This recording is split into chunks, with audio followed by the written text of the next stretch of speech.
In this episode, we vacation in a town inhabited by a bunch of baby snatchers. Oh gosh. But on a milder note, we go to school. And we also stumble across an old friend. I don't like the sound of baby snatchers. Your face, I cannot. I'm not excited, but I have to know what's up. Oh, I am excited. Thank you for coming back for Replay Reviews Horror Month. My name is Leah. And my name is Scotty.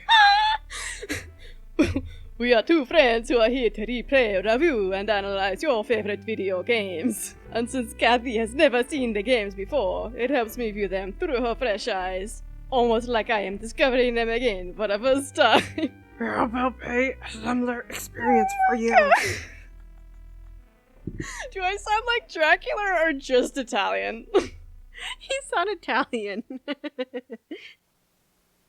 The heck, man? It's a birthday special. Always weird stuff happening on our birthdays. But today is Leah's birthday. But by the time you listen, it's not. I feel like we need to talk about something. It is Horror Month, first of all. Happy Horror Month. Things are already getting freaky. So we had some technical issues, right? Like, you couldn't hear me. But my mic was working in every other app except for on Google. And then your computer froze. It did. And that was weird.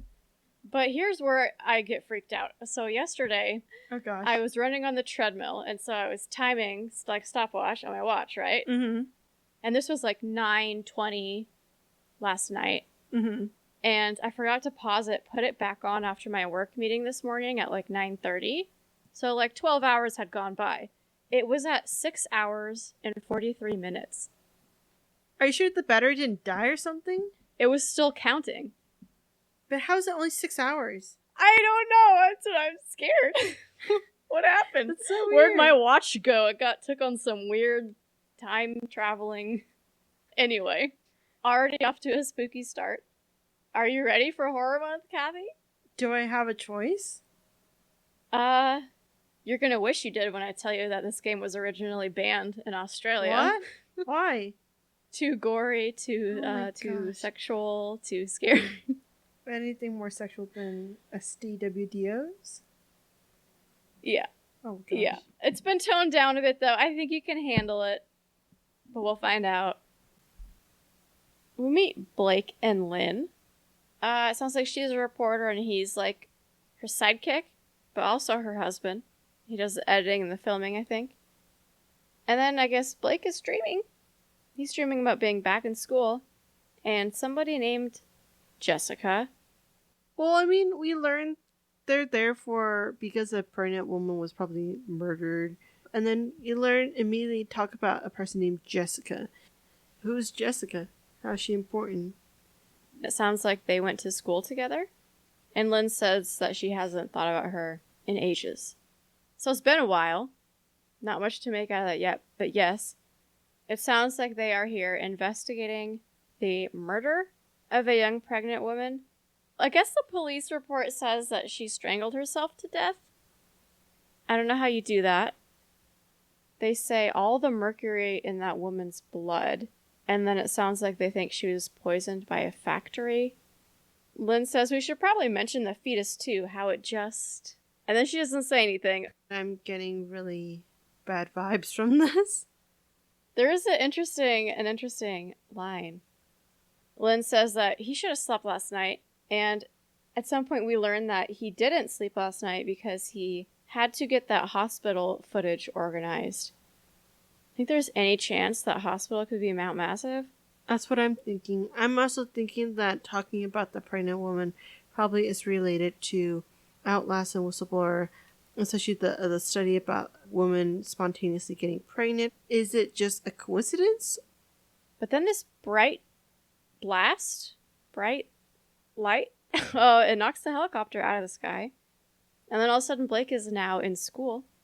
And he sees pictures and a ribbon that says Jessica in a locker. So this Jessica person seems pretty important, or at least pretty important in Blake's mind. And then we see some creepy guy walking with a purpose.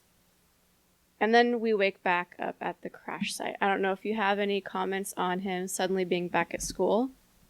why is it that we know that they're going to do some investigation? We know it's going to get creepy and everything. So why does it happen to be just the night before they're going there that he's already getting dreams about Jessica, which I presume they haven't thought about or talked about it. It's like too much of a coincidence that same night they're going in, he's already thinking and dreaming of Jessica, and then he's already dreaming, or he's in this location at the school. It's like foreshadowing something. Back at the crash site, Blake cannot find Lynn. She's not in the crash, but he does find the pilot, although it looks like he's been skinned and tied up in a tree. Continuing on his way, Blake stumbles upon a dilapidated town where the only apparent inhabitants are either dead or deeply disturbed. What's new? Yeah. Of seeing this town, he says there's not supposed to be anything for miles. So what is this place if there's not supposed to be anything here? Well, it's completely off the radar that they probably are either keeping to themselves, recently located over there. It's odd. Blake finds a couple of documents. The first one, it sounds like he killed his child and then himself. Is that what you gathered from this first document? Definitely that. He said he didn't offer, and that almost sounds like he's sacrificing his wife and kids. And then he talks about Papa Noth.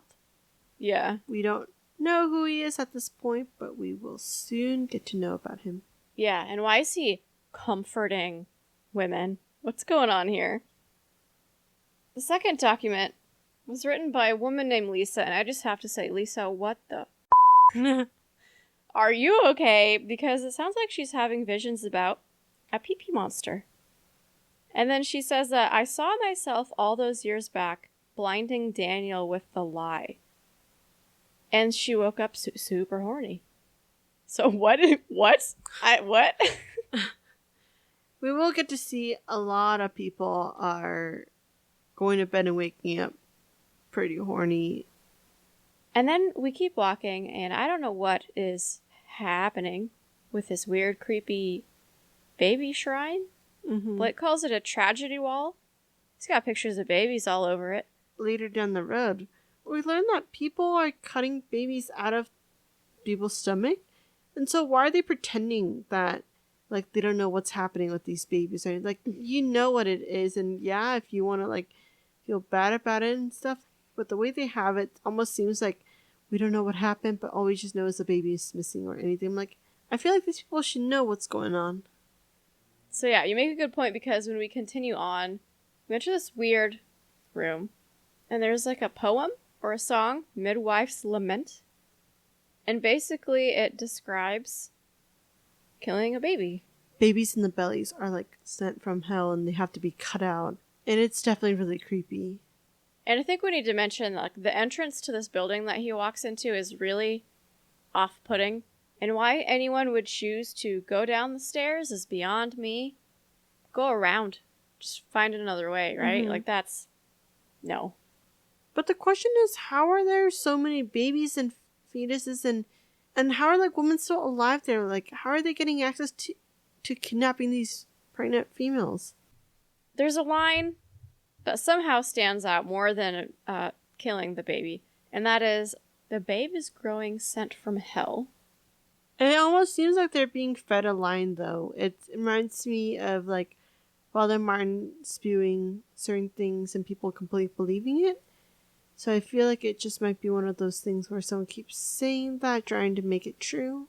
The fact that there's a song about it, clearly it's repeated. And then we keep going, and is that a pit of dead children? It is. Yeah. It made me gag a bit. I tried to warn you. I know, you said it was a toned down version, and I just can't even believe that's considered toned down. Yep. Pretty shocking, huh? Yeah. Thankfully now topside again, Blake continues to wander through the town when he runs into an aggressive person thing. I don't really know. It's saying some choice phrases, some really odd things. And at one point she says that God wants Blake dead. So that doesn't sound fantastic. During this encounter, Blake does find another document. It's chapter 8 of Noth's Gospel. We don't really know what's going on, but it sounds like another name for Noth is Ezekiel.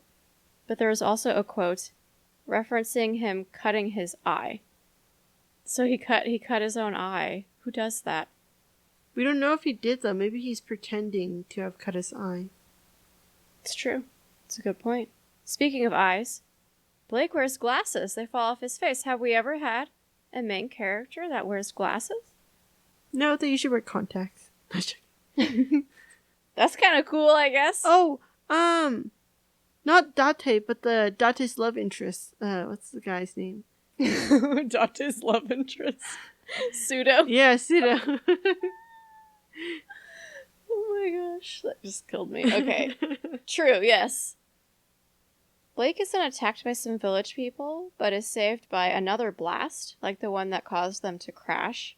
And it seems to cause the villagers to enter a sort of painful trance. Many of them are shouting in pain. We hear a very familiar voice. Get them out, please! The doctor is dead! Help me! We have heard this before. Is this the same person that we heard in Mount Massive that jump scared us out of the wheelchair? I actually don't think it's the same person. I think this is one of the teachings that is the common thing between those that were in Mount Massive and here. Okay, let's dig into this a little bit. Number one, it begs for it's a pretty good reason to see a connection between what's happening here and Mount Massive, but digging deeper into it. So that's addressing your question that you had a minute ago. If we are correct in our analysis of this quote from the first game, it could be one or two things. Either one of Warnicki's nightmares, which we know are used on multiple patients, so this could be perhaps a different patient, or it's the wall rider, the treatment, the morphogenesis, literally in his blood. So do you think that this person could have made contact with Warnicki, or could have made contact with the Wall Rider Project? I think it's the latter, is the Wall Rider Project. Some of the scientists probably escaped Mount Massive or are doing it as a second location. Because didn't we learn something about like pregnant females in the second location? So I'm thinking that maybe it's a continuation of that. The roots tie back to the Wall Rider Project, but it just kind of like evolved and like transformed a bit. But we do know with the random flashes of light and everything, I feel like that gives the same kind of vibes as what was happening at Mount Massive. There has to be some kind of common supernatural thing happening, or someone's behind the scenes controlling and hypnotizing everyone. So Blake does find another document. It's a note written by Philip. We don't know who that is, but he says, "Our sins in our dreams, we gotta face our sins, and if the visions are getting worse and the dreams are in our waking lives, tribulations are close, but paradise is on the other side." So people are having visions. Maybe that's what's happening to everybody right now, because a lot of people seem to be quoting things from events that happened. Well, from listening to that, I think two main things I want to talk about is one, dreams. That obviously ties back to Wall Rider stuff. And so I'm wondering, how does that connect? I don't really know what it is. All I just know is that there has to be something that ties back to seeing enough gory and gruesome stuff and having weird dreams, and then seeing the Wall Rider, which I don't know where my theory is for that. But the second part is that we have Blake, who seems to be going in and out of dreamland, and it takes him back to his school, like at the flip of a light. He switches over to reality and stuck in this Arizona place. Is he dreaming, or is he just thinking, or what is going on, and why is it only at certain times when something happens?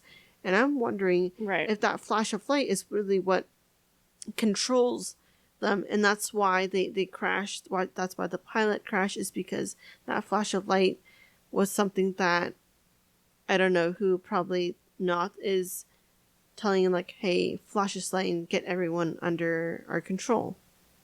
It did, like, clearly the light triggered this event. We know that. So what exactly is happening is what we just don't know quite yet. Continuing on, Blake hears a voice over a loudspeaker, saying a lot of things. But I think the lines that stuck out the most were, we stand in opposition to the Antichrist. Okay. And we need to be like God. And then he also says, God has sent us this woman, to which Blake says, Lynn. I feel like there's a lot to unpack here. I mean, what are your main questions with what we've heard from this guy so far? Who does he think he is? And where's everyone else? Going back to the who does he think he is? What is he trying to do? What's his goal of accomplishing? So what if he's the guy who's been killing all these babies and stuff? Like, what does he get out of it? And is it that he needs to reach a certain goal and then he becomes God himself or whatever? What is his objective and why is he doing this? So Blake does record this giant church-like building. About it, he says, how could all of this have been here and nobody knows about it? I have some questions for you. Number one, well, the umbrella question is, how is this here? What's going on? Could this just be an old town that they took over? Did the people who are here build it? Or did Murkoff build all of this and it's like they're just covering it up and that's why nobody knows about it? That's actually a really good hypothesis that Murkoff might have built this and tried to keep it under the radar. I actually like that kind of guess. So that's what we're leaning towards, I think. Mm-hmm. We'll see if anything inside the building changes that. First of all, we find Chapter 11, which reveals somebody named Val, who it sounds like they were close to Noth, but has since betrayed him and basically gone to the dark side. So, interesting. I don't know if there's anything to say about that yet, but continuing on, he enters a dungeon area, and there's some, I think, Latin written on the wall, and I think that we need to look it up. Okay. So the first one is Carpe Abyssum Atrum. Pick up. Okay, so pick up the black coal. What does that mean? Good question. Pick up the black abyss. You know what? This didn't clarify as much as I was hoping it would, but we'll go to the second one. Ad inferipare aspera. To the bottom, rough. So, pick up the black abyss to the rough bottom? You know? Do you think there's some kind of mistranslation? Maybe like pick up being like take out and then the fetus or something like that? Yeah. Like a inaccurate translation? I mean, I was using Google Translate, okay. So yeah, I do think it wasn't perfect. Mm-hmm. Anyway, also in the dungeon, Blake finds a note written by someone who was approached by Val, and they think Val wanted to get freaky. For what purpose? I don't know. So far, we hear a lot of whispering. It's like, why else does he keep hearing this when we know no one's near him? Yeah, there were like megaphones outside. Mm-hmm. I don't know if there's anything inside or maybe those megaphones are just really loud, but definitely all this is being pumped out to the villagers. Mm-hmm. I guess they're all on a need-to-know basis. One of the things that he says is, your child is the one. She is ripe with the Antichrist. Uh-oh. Uh-oh was correct. I think we'll just leave it there for now, unless you have something to say about that. No. Blake finds another piece of the gospel, which contains the C word and the F word. That is definitely not normal gospel. So I don't know who this guy is, or what he's writing about. Definitely don't see a lot of C words in our games. No, we don't. We hear Lynn struggling a little bit, and eventually we see her escape out a window, and Blake jumps out to join her, and they make a run for it. As they do, we hear the loudspeaker asking people to kill the baby. He says, crush it beneath your boot heel.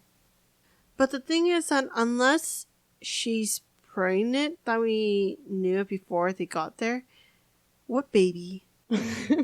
Is he raping them? Or B, is he actually physically putting something into their stomachs? Because we do see that Lynn says, ow, my stomach, and she's struggling, running, and she keeps telling Blake, like, she doesn't want to talk about it. So yeah. I'm leaning towards that. They're actually physically moving either probably like a dead fetus back into their body, and then only to give their disciples and stuff to rip it out of her, to cut her open. It also is an opportunity for not to be able to prove to his people that, hey, there is something weird in these females' bodies. Yeah. There's a lot of evidence to something definitely going on. She tells Blake, don't make me talk about what just happened in there. Mm-hmm. And then we hear Noth say that he performed the examination himself. So he's definitely involved. Mm-hmm. And then that made me wonder, could he be like a Murkoff employee? And instead of like the Walrider treatment, she's getting the fake baby treatment? Like, I don't think it's related. I feel like he's a bit too crazy for a Murkoff employee. Or maybe it started like that. He actually seems more like a Father Martin type of person, more religion-based in being that kind of leadership versus being an employee of someone. I guess he could have been an employee and it could have been like a trigger situation where he just went crazy. Or yeah, he could have been some sort of patient or something that was influenced in a way similar to Father Martin. So, all interesting. We've got a lot of theories about this guy already. But they then get jumped by another group, and it seems like their objective is to keep the baby for themselves.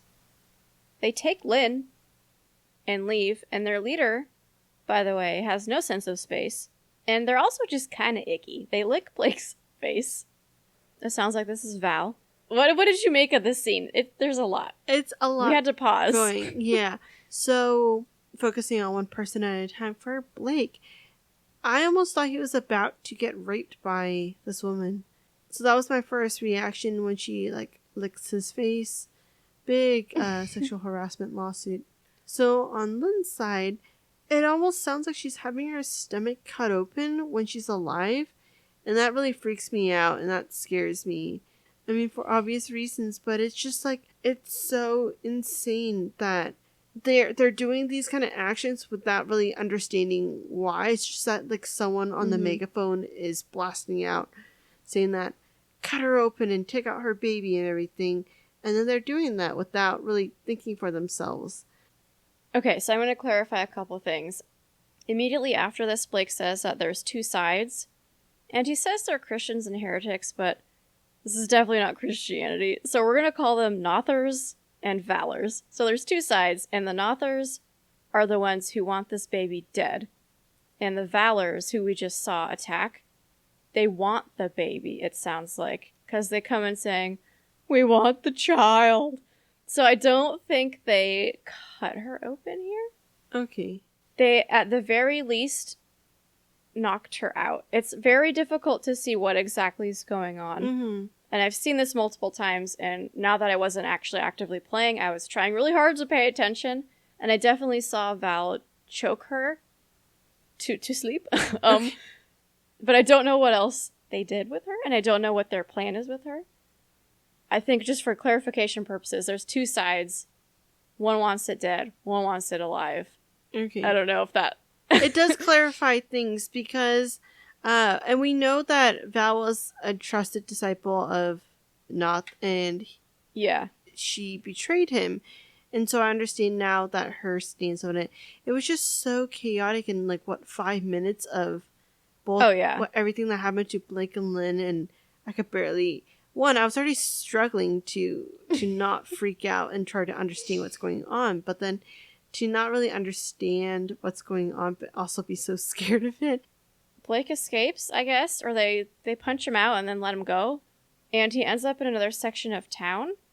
And there's some townies walking around, and one of them says, the flood will come soon.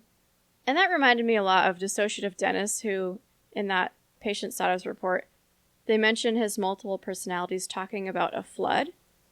So this is maybe another sign. Like, could this be another person who has heard that script from Warnicki? I think so. I wouldn't be surprised. My reaction to hearing the flood was the beginning of the video when Blake was still in the elementary school, and you see like the flood of red blood, maybe? Oh, yeah. She's going to come in. So I feel like that's the flood that they're referencing, but I might be wrong. No, that's interesting. Speaking of the school, another blast seems to transport Blake back in time. We see an apology written on the whiteboard signed Jessica. About it, Blake says, I remember this, and he has mentioned and dreamt about Jessica before. Now he's saying he remembers this. So is this something that actually happened back in time, or what do you think's going on? I think it's something that happened back in time, that he must have done something wrong or didn't do something that he probably should have. And it happened in the past and he probably blocked it out. So he records the blackboard, reviews the footage on his camera, and he says, like, there's nothing here. Like, you can't see the image that he recorded. It's just static. And weird talking. I don't know what your immediate reaction to seeing the playback was. 2 different possible reasons for it. One is that it happened in the past, not the present / reality. And that's why you can't get a video of it, because there is nothing to get a video of. So that's my first reaction. But the second reaction is it must be something to do with the morphogenic engine or that kind of thing. Like, there's some crazy science, supernatural thing to it. And that's why he's not able to see it, but still hear some weird stuff. Speaking of the weird stuff, it is somebody speaking in reverse. And I took the liberty of editing this in reverse and trying to clean it up a little bit. So I'm going to play it for you now. Dear Lord, sweet Jesus, forgive my sins and accept my gratitude. Thank you, God, for killing the child. I didn't really catch it all besides the ending saying, thank you, God, for killing that child. Yes. So here's what I hear. It's a man saying, Dear Lord, sweet Jesus, forgive my sins and accept my gratitude. Thank you, God, for killing the child. What do you make of that? I don't understand why you would thank the God that they believe in for killing a child. It's weird. Yeah. We'll continue learning more about this, but for now, that's all we know. And then in the school, we also see the same creepy guy walking around as before. Anything else on scene 1, or should we go to scene 2? Nope, that's all I have. At some point, Blake falls and then wakes back up. Present day? He's back to the crazy town. Pretty soon, a friendly guy named Ethan, side note, why are there so many Ethans in video games? Like, they're everywhere. I was thinking about that. I'm surprised Baby Wolf isn't called Ethan Wolf. It's his middle name. Anyway, this guy Ethan stumbles upon Blake, and he seems to be the only sane person. He tells Blake that his wife was cast out and that Noth raped his daughter and then asked him to kill the baby, but that Ethan gave her a chance to run. At this point, Blake quickly realizes that his daughter is the woman that they came here to investigate. I don't know how Blake was able to jump to that conclusion and then to reassure him that his daughter's okay. Like, do you know that? Oh, no, she's definitely dead. That's why they came here. That's one of my questions was it right for him to lie and say that she's fine? Is it better to give the man some peace of mind, or... No, it's false hope. Yeah, I'm a truth kind of person. I don't care how bad the situation is. Lay it on me. I want to know. Ethan hides Blake at his house where he can get some rest. But that is soon interrupted when Marta, we finally learn her name, comes looking for him.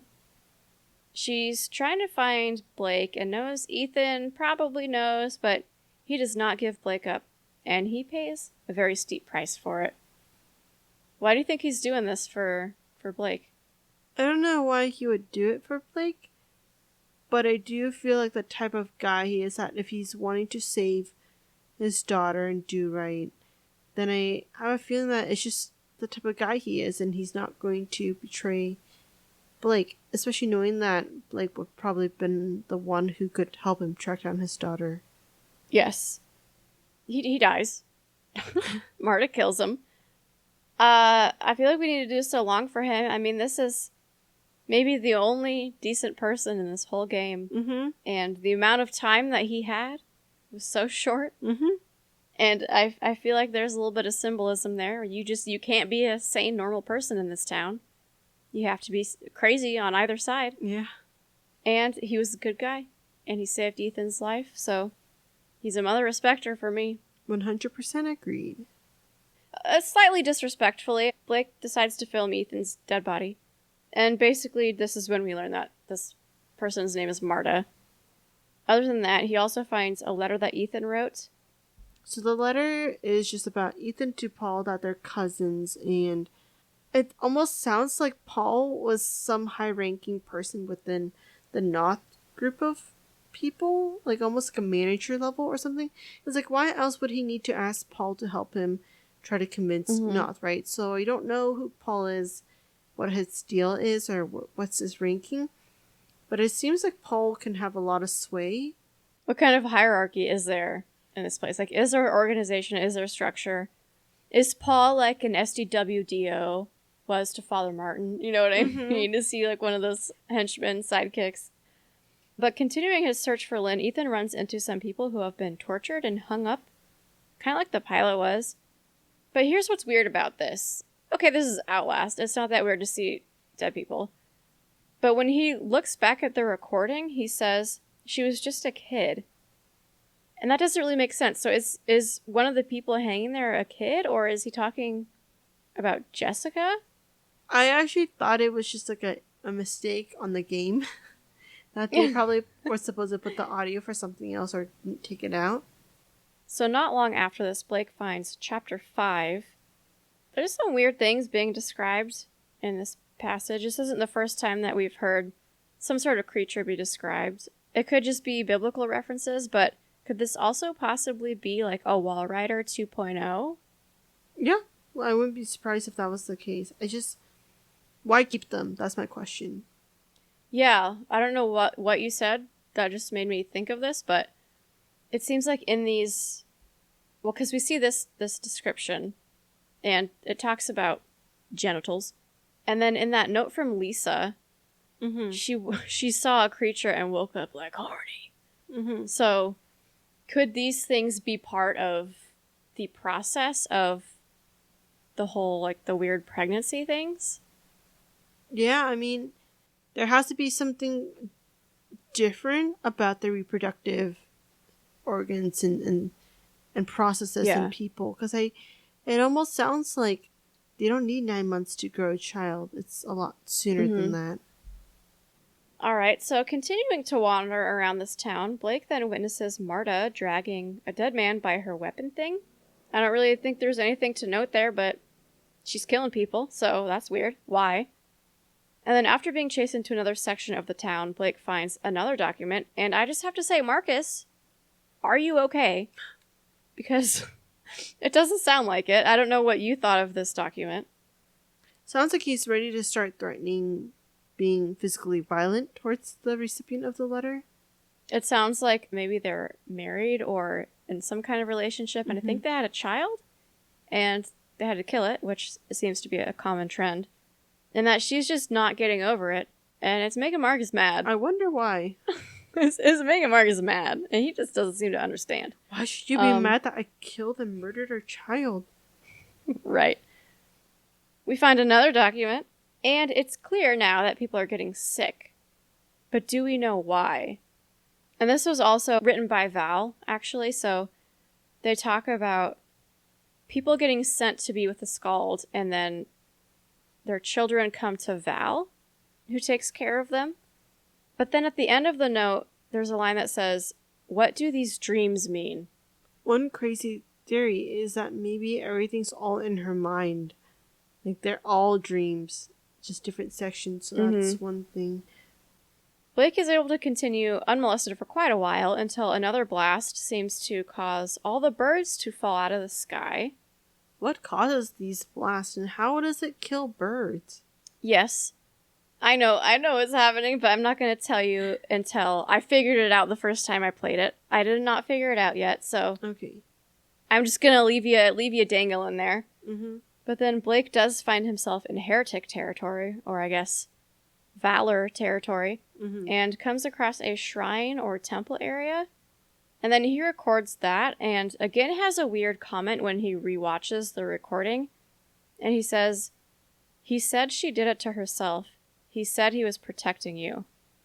So I think at this point, it seems pretty clear that when he's reviewing these recordings, he's not actually talking about what he's physically recording. It's like a vlog for him. It's weird, right? But I say this especially because Immediately after this recording, he appears to be having both auditory and visual hallucinations of Jessica. He hears her voice and then even sees her hanging in the distance, but she disappears. Creepy. Inching ever so closer to the chapel, Blake finds document number 14. So in the letter, there's a sentence about Val saying that sins find us in our dreams, and I'm wondering if the moments, like those flashbacks that we see of Blake being in a school and of dreaming of Jessica is truly a dream.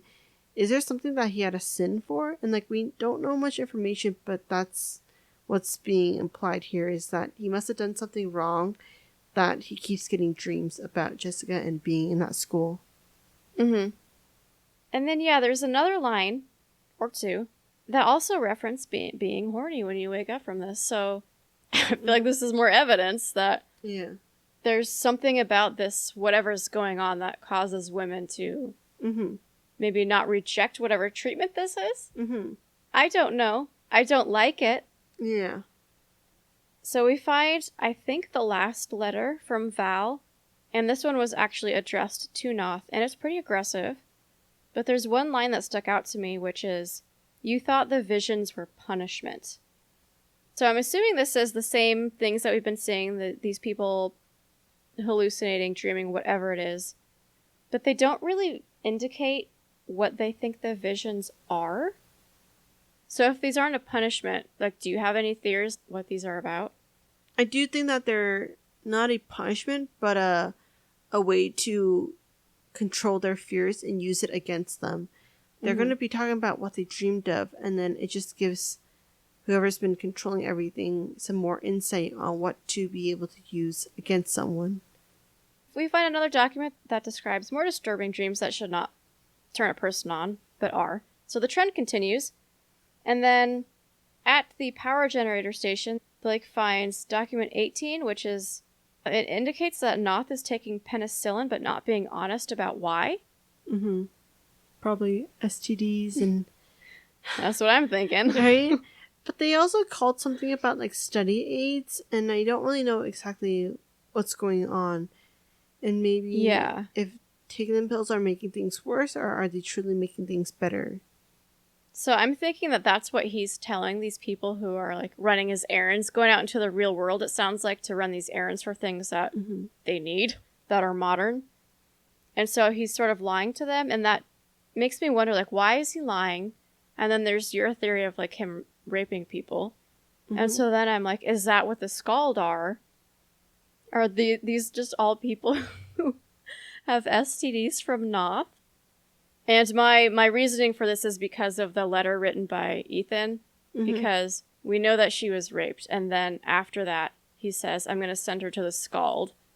So it's like, he knows, like, that's how it progresses. Like, you get raped, and then you get sick.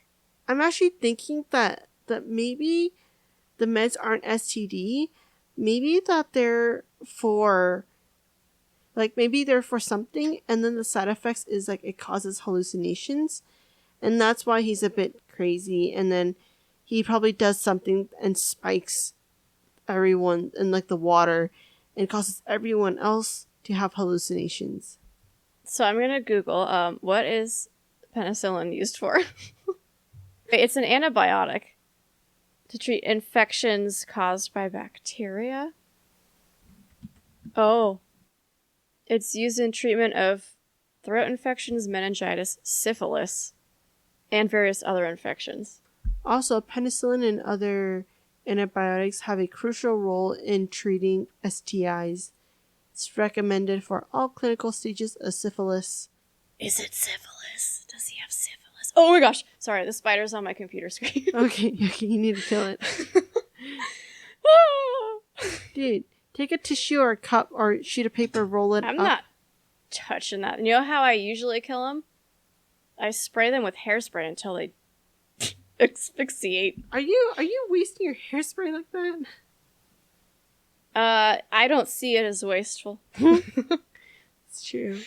Anyway, sounds like it could be syphilis. After turning the electricity back on and taking the elevator to get away from Marta, he finds another document.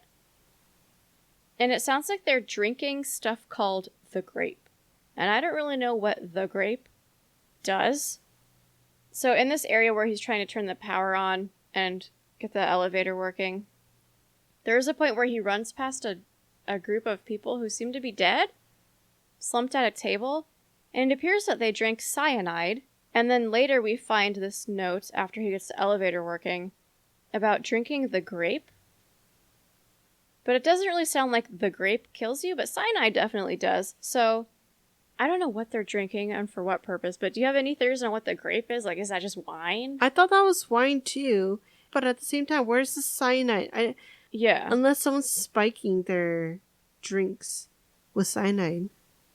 Their wine. That's what I was wondering, except that it looks like they purposefully drank it because the jug of it's just sitting on the table. Maybe they all had to kill their own daughters or granddaughters and they feel guilty, so they all decided to get together and kill themselves. I'm confused. But now, significantly closer to the chapel, Blake starts to hear Jessica's voice again.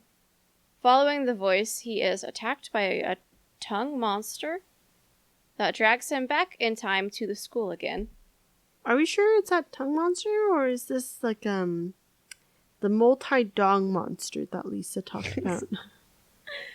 It looks like a tongue to me, but you know, up for interpretation. They don't give us a great look at it. I'm going with tongue because YouTube allowed me to upload it without blurring. But in all of these memories, it kind of seems like Jessica is asking or even begging Blake for help. And so kind of building off what you said earlier, do you think that he feels guilty or even responsible for whatever might have happened? I think so. I think we need a bit more evidence, but it looks that way.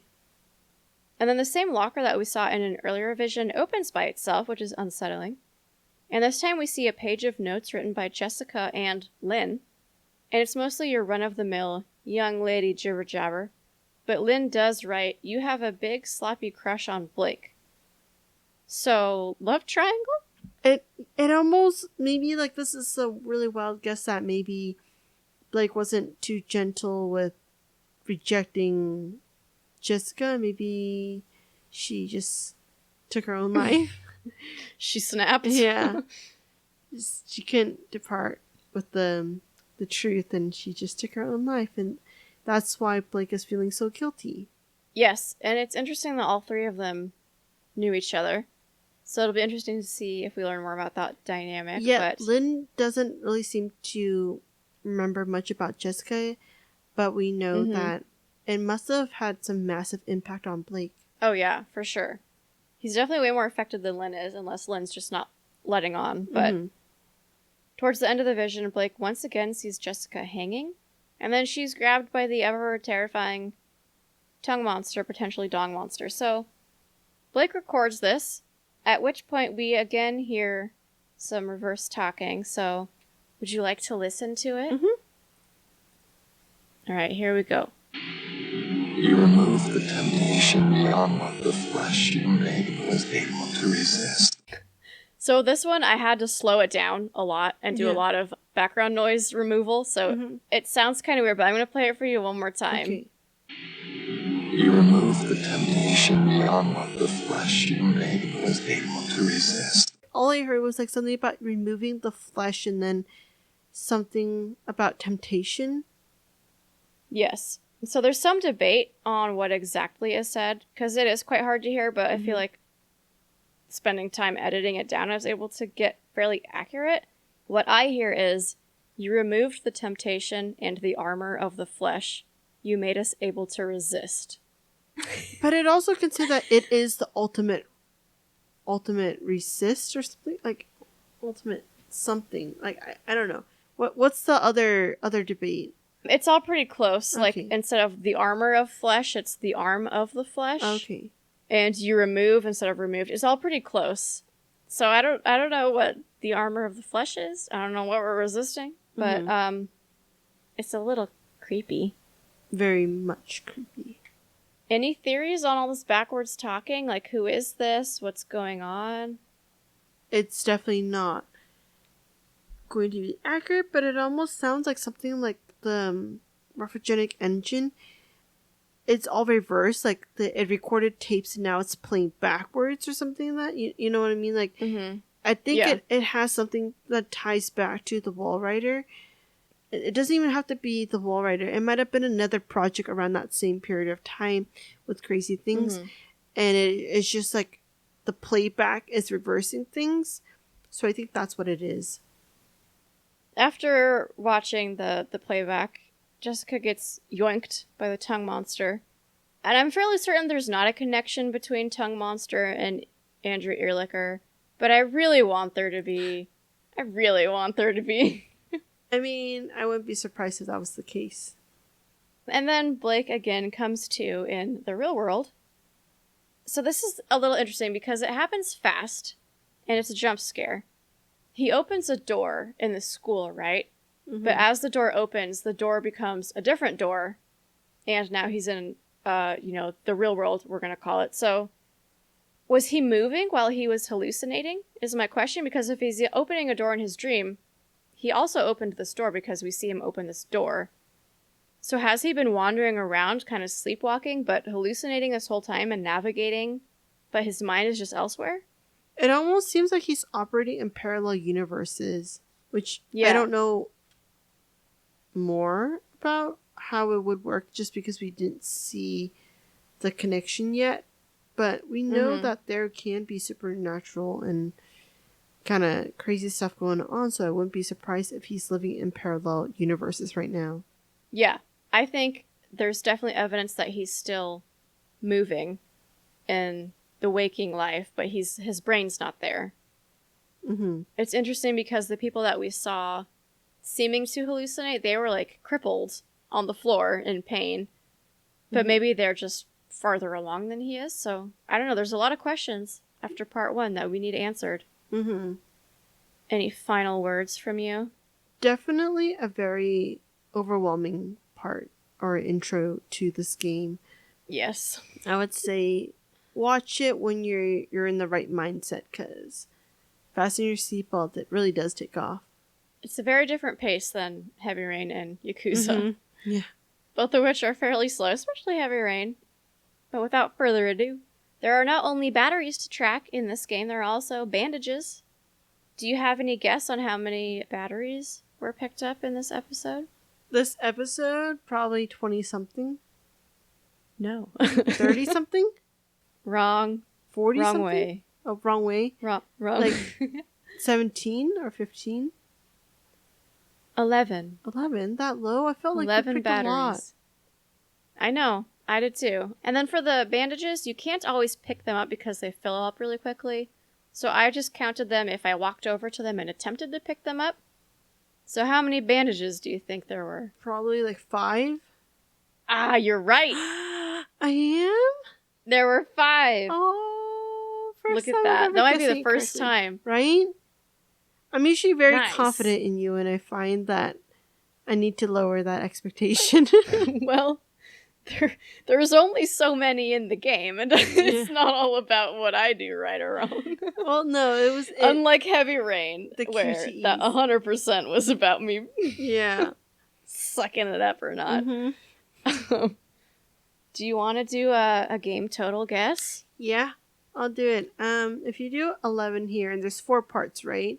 Yes. So that would bring me to 44-ish, but I also don't think it would only be 44. Let's do 42. No. 38. Let's do 38. Okay. Final answer. Yes. 38 batteries. What about bandages? Let's do 18. 18 bandages. Okay. It's locked in. Mm-hmm. If you're right, I will buy you some batteries. I don't need batteries. Can you imagine you bought me like a Costco-sized pack of batteries? I don't feel like that's a bad gift. And honestly, though, it is a pretty good gift. If you want to know how old we are, we're at the age where we like batteries as a present. My mom asked me what I want for my birthday. And I was like, you know what? I just want you to drop off my returns for me because I don't want to do that. The access service. Anyway, thank you again, Kathy, for putting up with my love of horror, but unfortunately our audience loves it too. Thank you for suffering. Hopefully by the end of this you'll be a little more desensitized, as I am. I will say I didn't jump when the garage opened. It's an improvement between, I mean, last time, if the air moved, you jumped. Like, I did. Didn't you also get scared at work while we were... During the month we were recording Outlast, didn't you, like, turn a corner and, oh my gosh, the spider's, right in its butt juice down onto my desk. At least it's not building a spider web. It's true. I'm okay with the spiders because they eat other things, but I don't want them on me. Anyway, you got scared at work. I did. I guess we'll see you next week. You want to count us off, Kathy? Yep. Audacity on 1, 3, 2, 1. Thank you for listening, and don't forget to send in any questions, comments, or game suggestions. You can find all our contact info on our website, replayreviewspod.com, or contact us directly through our site. Did we completely miss something? Are we way off the mark? Or do you just want us to take a deeper look at anything from the game? We'll tackle any topics you all want to hear in our season wrap-up episode. We also have a Reddit where we discuss anything we're curious about. Go take a look and let us know what you're thinking. Our theme music is Condemned by Eggy Toast. They'll play you out, and we'll be back next week.